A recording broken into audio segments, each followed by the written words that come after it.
Hello, c'est Valère d'Art Divinescence. Aujourd'hui, on va parler de l'ego, un concept qui touche à la fois notre vie quotidienne et notre spiritualité. On va explorer ensemble ce qu'est l'ego, comment il se construit et quel rôle il joue dans nos vies, que ce soit pour nous protéger ou nous freiner dans notre épanouissement. On verra aussi les différentes visions de l'ego dans les religions et courants spirituels comme le bouddhisme, le christianisme, l'hindouisme, le New Age et bien d'autres choses. Je tiens encore à remercier tous ceux qui soutiennent la chaîne avec leurs pouces en l'air, partages et commentaires. Si ce n'est pas encore fait, abonne-toi et active la cloche pour ne pas manquer les prochaines vidéos. Allez, c'est parti, plongeons dans l'ego. En spiritualité, l'ego fait souvent référence à l'identité individuelle ou au sens du moi que chaque personne se construit. Cet ego n'est pas simplement le sens de soi dans un cadre psychologique, mais plutôt une construction mentale qui crée la séparation entre l'individu et le reste du monde. Dans cette perspective, l'ego est souvent perçu comme un voile qui cache la réalité spirituelle plus profonde, une barrière entre l'âme et l'unité avec le tout ou le divin. Voici maintenant quelques aspects clés de l'ego dans la spiritualité. Tout d'abord, il y a l'illusion de séparation. L'ego nous fait croire que nous sommes séparés des autres êtres et de la nature.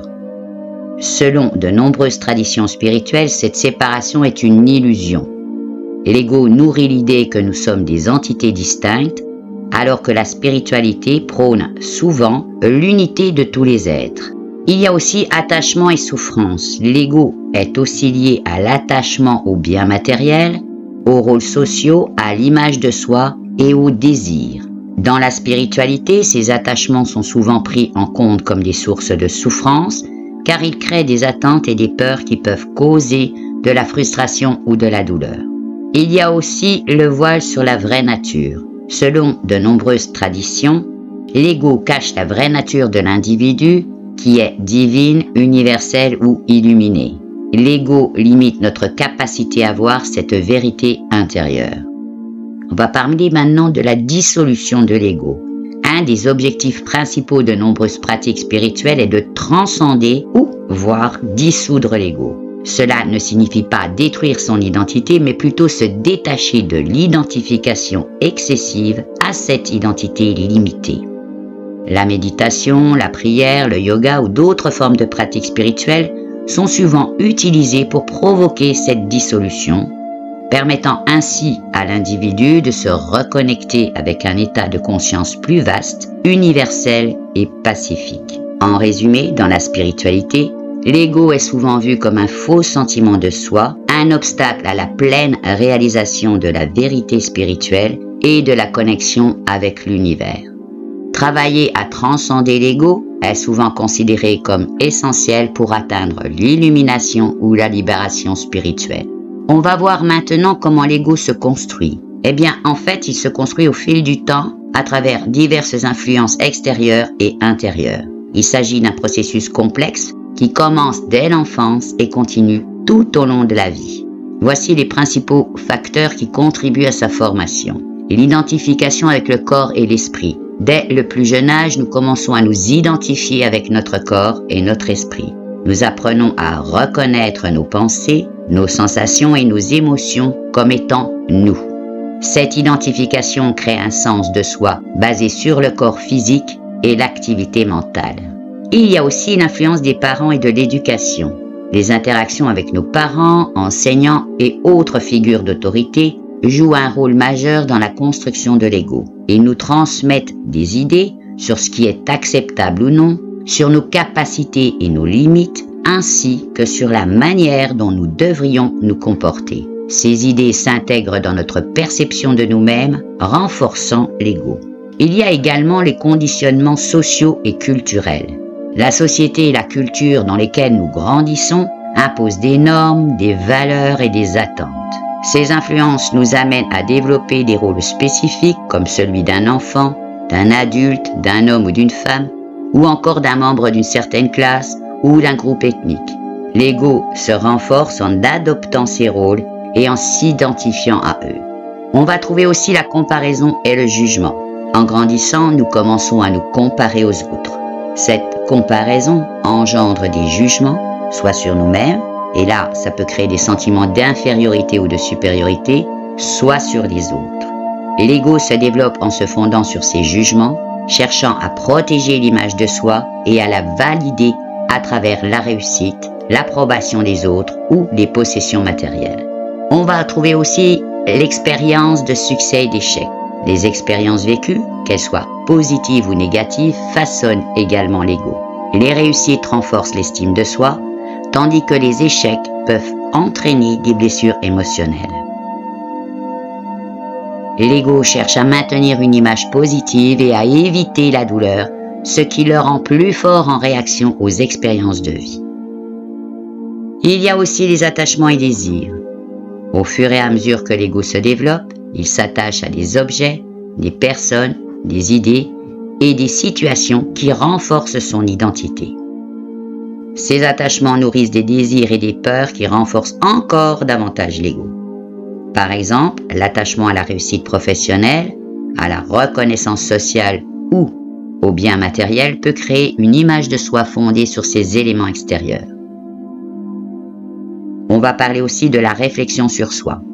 L'ego se construit aussi à travers la réflexion interne, la manière dont nous nous percevons et dont nous racontons notre propre histoire.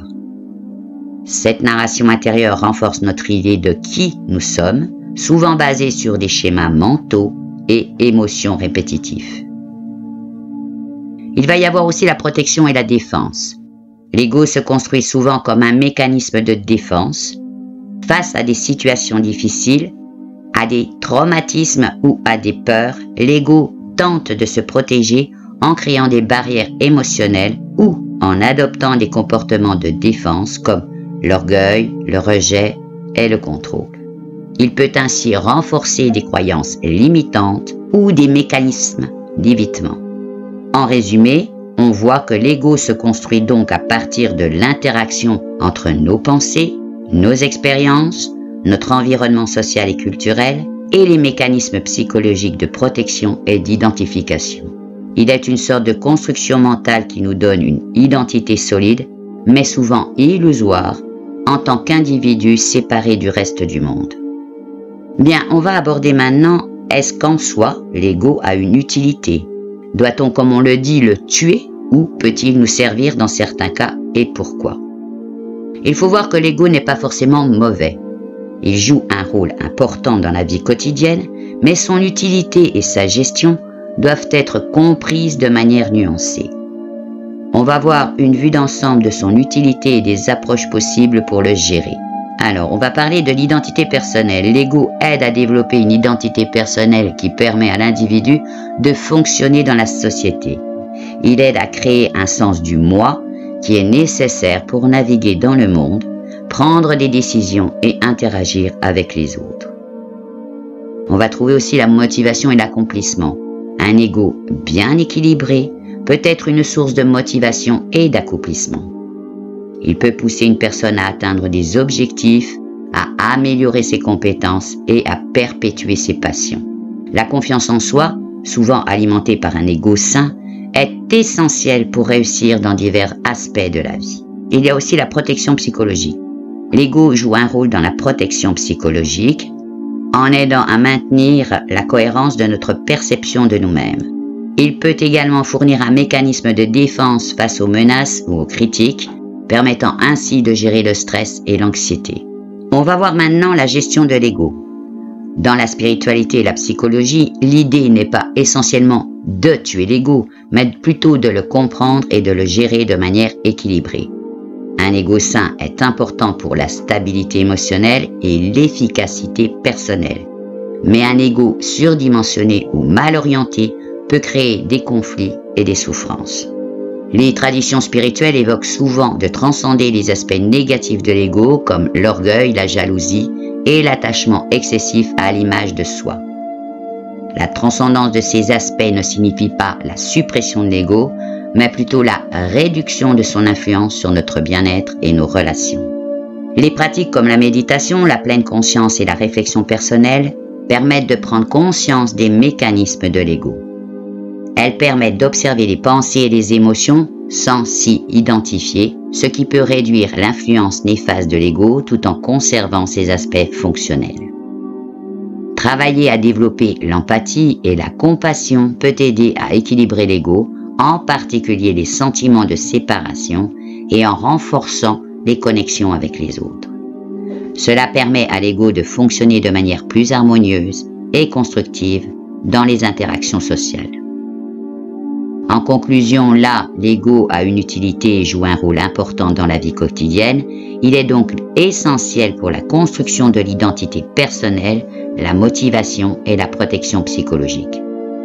Cependant, pour éviter les aspects négatifs de l'ego, il est important de le comprendre et de le gérer avec soin. L'objectif est de maintenir un ego équilibré qui soutient la croissance personnelle et les relations harmonieuses, tout en transcendant les aspects qui peuvent causer des conflits et des souffrances. Il existe aussi des dimensions supplémentaires de l'ego. On va voir maintenant l'ego et les relations interpersonnelles. Tout d'abord, les projections et transferts. L'ego peut mener à la projection de nos propres traits ou défauts sur les autres. Par exemple, nous pouvons critiquer quelqu'un pour des traits que nous n'acceptons pas chez nous-mêmes. Ce phénomène peut influencer la qualité de nos relations. Il y a aussi la compétition et comparaison. L'ego peut également encourager la compétition avec les autres, alimentant la comparaison constante et la rivalité. Cela peut affecter la dynamique relationnelle et le bien-être émotionnel. L'ego et auto-image, c'est-à-dire la construction de l'image publique. L'ego est impliqué dans la création et le maintien de notre image publique.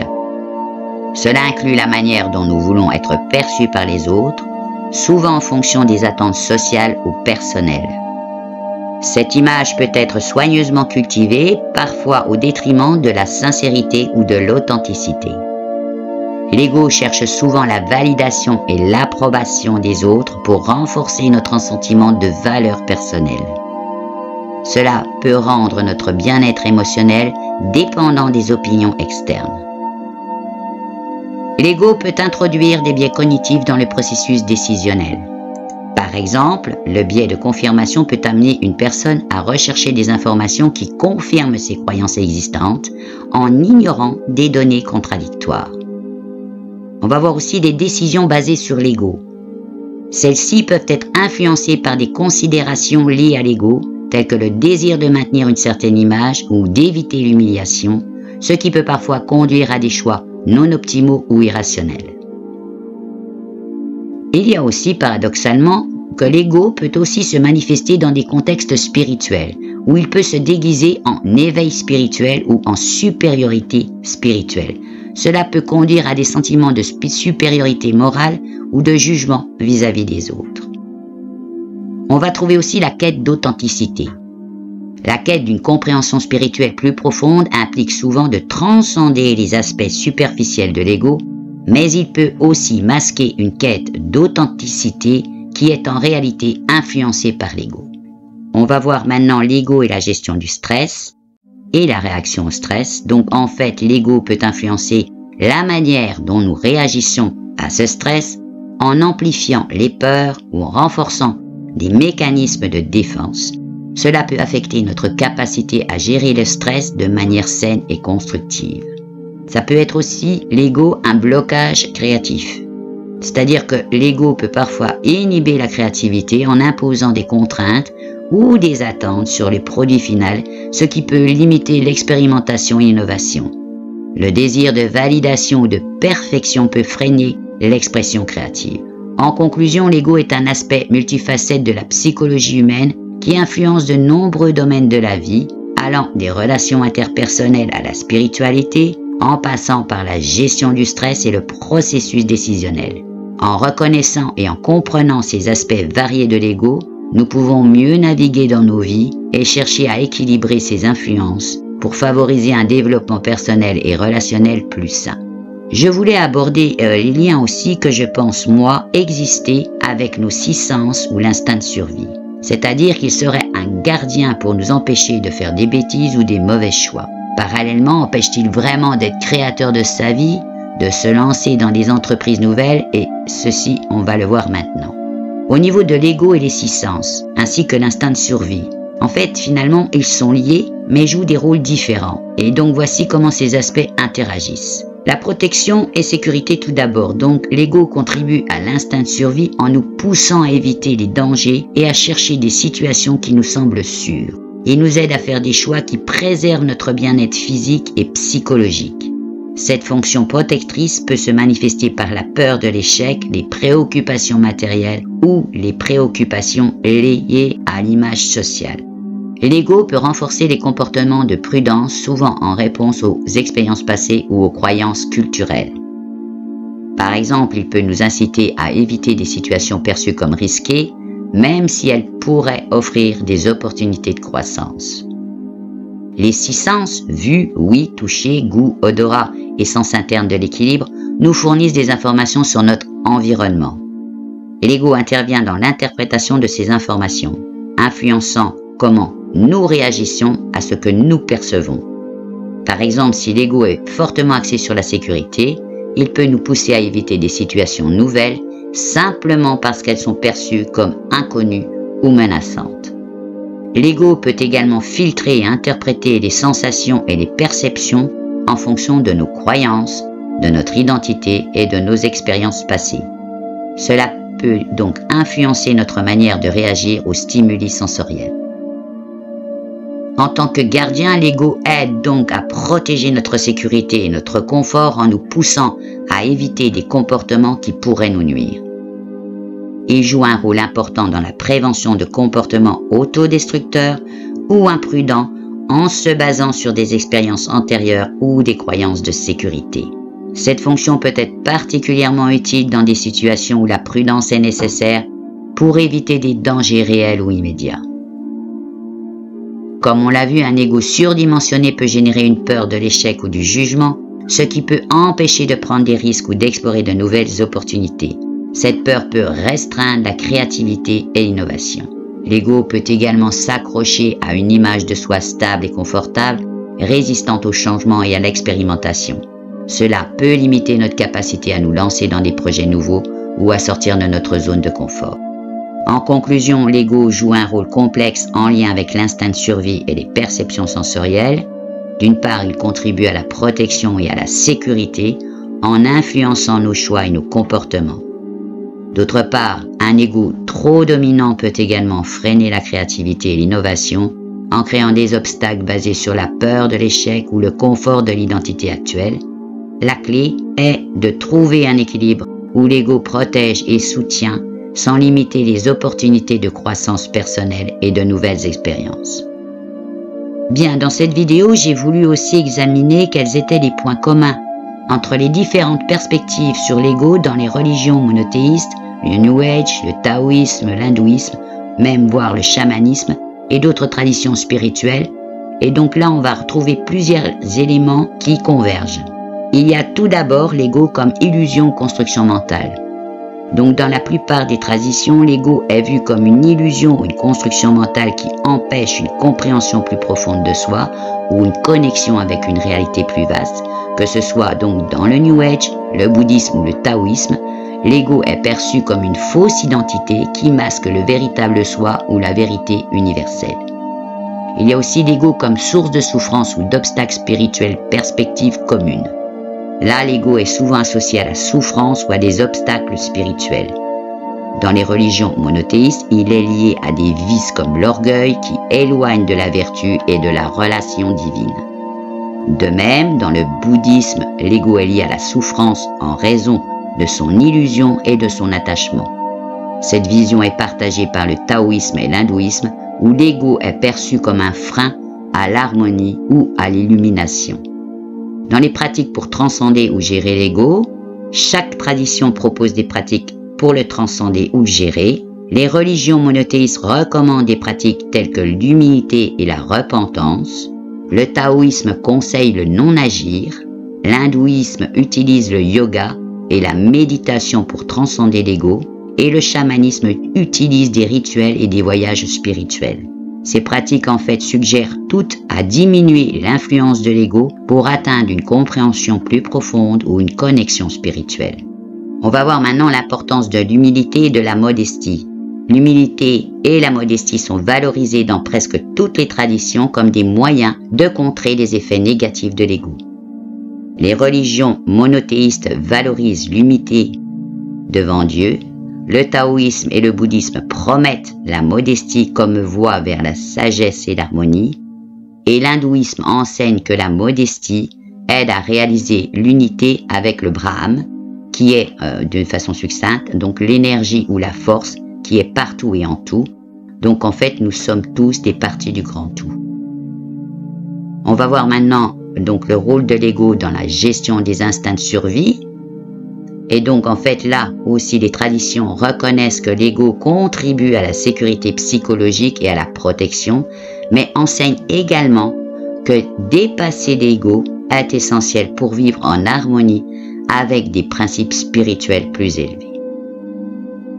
En conclusion, les différentes traditions religieuses et spirituelles convergent donc sur plusieurs aspects clés concernant l'ego. Elles le voient souvent comme une illusion, une construction mentale, une source de souffrance ou d'obstacles spirituels et proposent diverses pratiques pour le transcender ou le gérer. L'humilité et la modestie sont universellement valorisées comme antidote à l'ego et son rôle dans la gestion des instincts de survie est reconnu tout en enseignant que sa transcendance est essentielle pour une réalisation spirituelle plus profonde. Ces points communs montrent une compréhension partagée de l'ego comme un facteur complexe à la fois dans la protection personnelle et dans le cheminement spirituel. Voilà, on arrive à la fin de cette vidéo sur l'ego. J'espère que ça t'a aidé à mieux comprendre ce concept et à voir comment il influence ta vie et ta quête spirituelle. Je redis un grand merci à tous ceux qui mettent des pouces en l'air, qui partagent et qui commentent. C'est grâce à vous que la chaîne continue de grandir. Et si tu n'es pas encore abonné, pense à le faire et n'oublie pas d'activer la cloche pour recevoir les notifications des prochaines vidéos. Merci encore et à très bientôt. Ciao, ciao!